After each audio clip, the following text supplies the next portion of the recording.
یہ حسین ابن علی کے عاشقوں کا بپھرا ہوا سمندر نجف سے موجیں مارتا ہوا کربلا کے ساحل پہ آ کے رک گیا۔ 1070 خطیب نماز جمعہ کے خطبوں میں علی کے خلاف بھونک بھونک کے اپنی ماؤں کی ناپاک دودھ کی خیانت کی گواہی دیتے رہے۔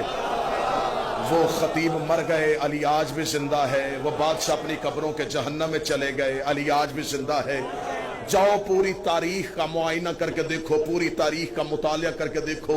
اگر تمہیں مجلس حسین میں علی کے فضائل سننا اچھا نہیں لگتا، اگر تمہیں اختیارات حسین سننا اچھا نہیں لگتا، تو جن جن بادشاہوں نے ذکر حسین روکنے کی کوشش کی تھی آج پوری دنیا کا چکر لگا کے مجھے بتاؤ وہ بنی امیہ کہاں گئے، وہ بنی عباس کہاں گئے، وہ جنہوں نے 70 سال حکومت کی تھی وہ کہاں گیا، جس نے 120 سال نسل نے حکومت کی تھی وہ کہاں گیا۔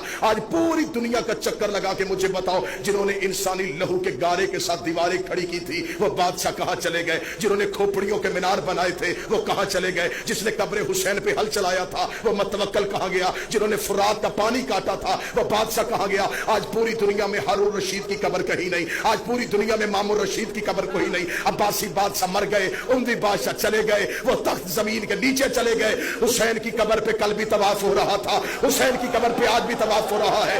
عباس کی زری پہ کل بھی سجدے ہو رہے تھے، عباس کی زری پہ آج بھی سجدے ہو رہے ہیں۔ ان کی نسلیں مٹ گئی، ان کا ذکر آج بھی قائم ہے، اس لیے کہ ذکر ان کا مٹتا ہے جس کا وارث مٹ جاتا ہے۔ ان کا وارث کل بھی قائم تھا، آج بھی قائم ہے۔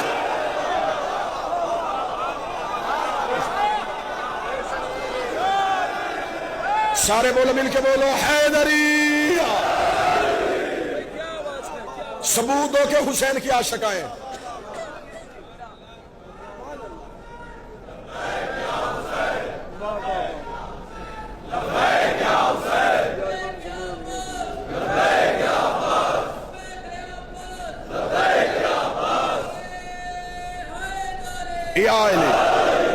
سارے کے سارے مجمع بن کے نہیں، فقیر بن کے بیٹھو عباس کی دہلیز پہ۔ دہلیز سے مانگنے کا سلیقہ سیکھو۔ ہم عباس کی دہلیز پہ بیٹھے، دہلیز باب الحوائج کی معرفت سیکھو۔ چلے پھر میں مجمع کے سامنے اپنا عقیدہ سرکار ابوالفضل عباس کے روبرو، یہ نوکر اپنے شہنشاہ کے روبرو پر دیتا ہے۔ عرش سے افضل ہے ان کی دہلیز۔ نہیں 4 یا 6 ہاتھ کیوں اٹھے ہیں؟ عرش سے افضل ہے ان کی دہلیز، عرش سے افضل ہے ان کی دہلیز۔ اٹھے مجمع سے کوئی بندہ مجھے کہے تو نے حرم ابوالفضل عباس میں اتنا بڑا جملہ کیسے کہہ دیا؟ کہاں عرش، کہاں ان کی دہلیز، کہاں عرش، کہاں ان کی دہلیز۔ مجھے بتاؤ عرش پہ کون بیٹھتا ہے؟ جبریل بیٹھتا ہے، میکائیل بیٹھتا ہے، اسرافیل بیٹھتا ہے، اسرائیل بیٹھتا ہے۔ ان کی دہلیز پہ کون بیٹھتا ہے؟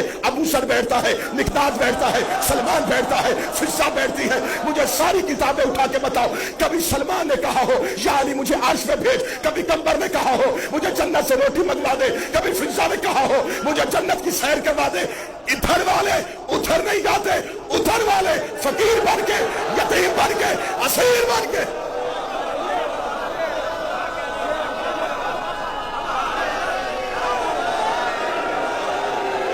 ادھر والے مولا حسن شادمان بھائی، ادھر والے ادھر مانگنے آتے ہیں۔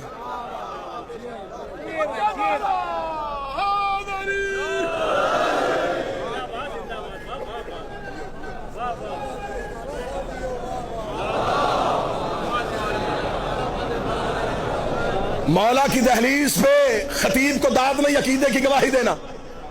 میں عقیدہ پڑھوں گا بول بول کے گواہی دے دیں، بغیر ہاتھوں کے یا خدا دیتا ہے یا عباس دیتا ہے؟ بولو جو غازی کے نوکر میں تھے جنہیں عباس کی عطا پہ ناز ہے۔ یہ ثبوت توحید کا نام ہے، یہ اثبات توحید کا نام ہے۔ آج کوئی ہم سے کہہ ہی نہیں سکتا کہ تمہارا خدا بغیر ہاتھوں کے کیسے دیتا ہے۔ ہم عباس کی دہلیز پہ آ کے کہتے ہیں جس کا عبد بغیر ہاتھوں کے دیتا۔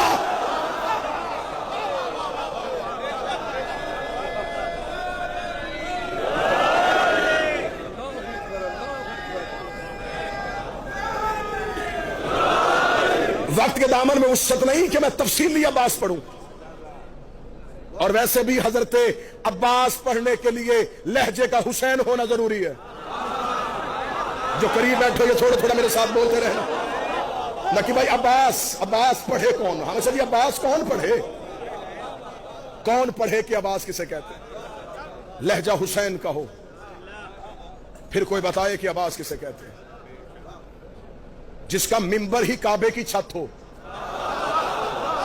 نہ جو تاریخ کے واقع بیٹھے ہیں، علماء کرام بیٹھے ہیں، شعراء بیٹھے ہیں، ذاکرین بیٹھے ہیں، خطبہ بیٹھے ہیں، نوحہ خان بیٹھے ہیں، جس عباس کا منبر کعبہ کی چھت ہو۔ طواف کعبہ کرتے ہوئے حسین ابن علی نے صرف حضرت عباس کو دیکھا۔ میں داد آپ سے دینے لگا، صرف حضرت عباس کو دیکھا۔ نیر بھائی، عباس کے لیے حسین کے ابرو کا اشارہ وحی کا درجہ رکھتا تھا۔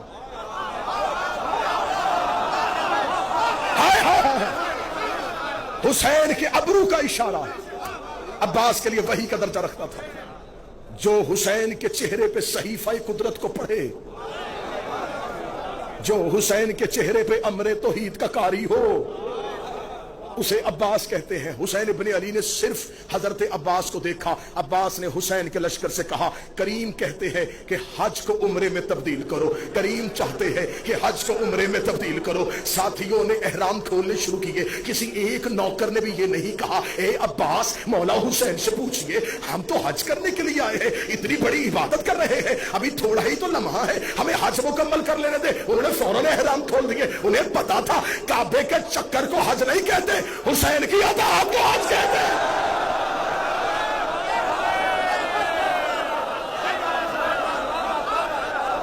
اطاعت حجت کو حج کہتے ہیں، اطاعت حجت کو حج کہتے ہیں۔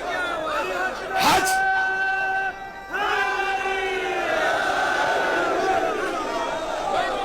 مولا حسین عزت عطا فرمائے۔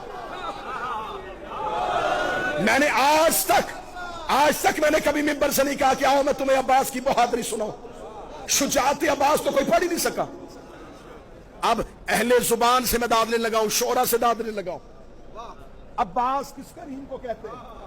عباس کی شجاعت کا قرآن احترام حسین میں جزدان سے باہر آیا ہی نہیں۔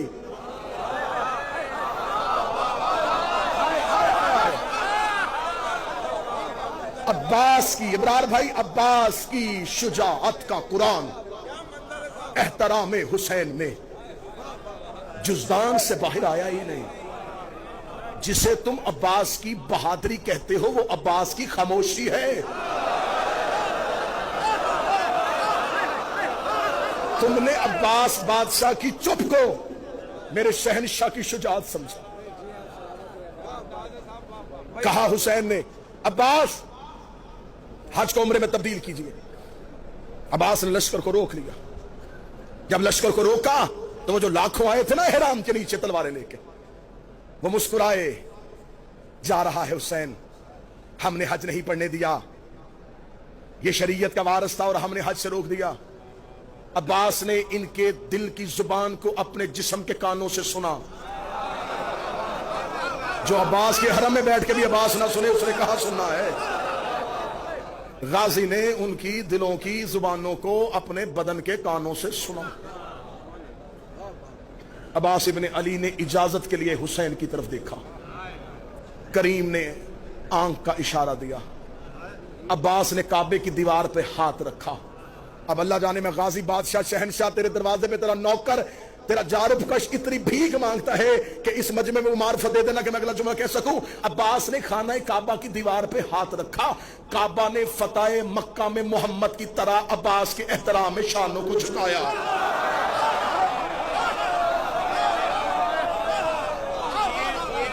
کعبہ نے قبلہ، کعبہ نے احترام مظہر احترام عباس میں فتح مکہ میں مصطفیٰ کی طرح اپنے شانوں کو چھپایا۔ عباس کعبہ کی چھت پہ آئے، عباس کعبہ کی چھت پہ آئے۔ نہیں، میں جملہ شہنشاہ سے خیرات مانگ کے تبدیل کرتا ہوں۔ کعبہ کی چھت نے عباس کے تلووں کو چوما۔ سر نہ ہلاؤ، سر نہ ہلاؤ جو عباس کے نوکر بیٹھے ہیں۔ کعبہ کی چھت نے عباس کے پاؤں کے تلوے کو چوما۔ غازی کے حرم میں بیٹھ کے